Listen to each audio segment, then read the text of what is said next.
राज्याच्या पहिला महिला मुख्यमंत्री व्हाव्यात या मागणीसाठी देवाला साकडं जे आहे ते या ठिकाणी घातलेलं आहे। पंकजा मुंडे यांना मुख्यमंत्री व्हावं यासाठी हे साकडं जे आहे ते घातलेलं आहे।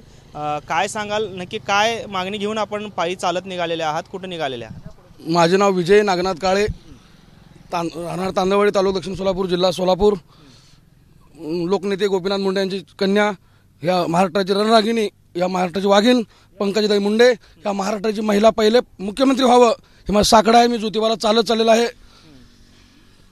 काय साधारण कशा पद्धतीने तुमचा प्रवास असणार आहे, किती टप्पे असणार आहेत? साधारण मला 18 दिवस प्रवास आहे। 350 किलोमीटर माझ्या गावापासून ज्योतिबा आहे। मी 350 किलोमीटर चालत जाणार आहे।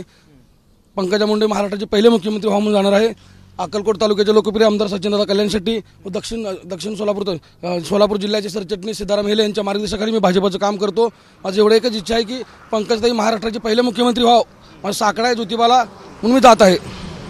आपण पाहतो या ठिकाणी बॅनर आहे की पंकजाताई मुंडे या महाराष्ट्राच्या पहिल्या महिला मुख्यमंत्री व्हाव्यात या मागणीसाठी दक्षिण सोलापुरातल्या तांदूळवाडी या गावापासून हे जे विजय काळे आहेत ते आता निघालेले आहेत आणि ज्योतिबाला त्यांनी आपल्या कुलदैवताला जे आहे ते साकडं घातलेलं आहे की त्यांना मुख्यमंत्री कर, अशा पद्धतीचं एक संकल्प घेऊन ते या ठिकाणी कोल्हापूरच्या दिशेने निघालेले आपल्याला पाहायला मिळत आहेत।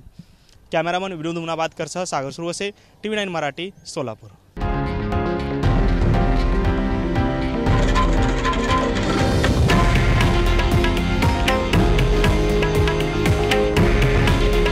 हे आहे देशातील नंबर 1 न्यूज नेटवर्क आणि आपण पाहत आहात TV9 मराठी।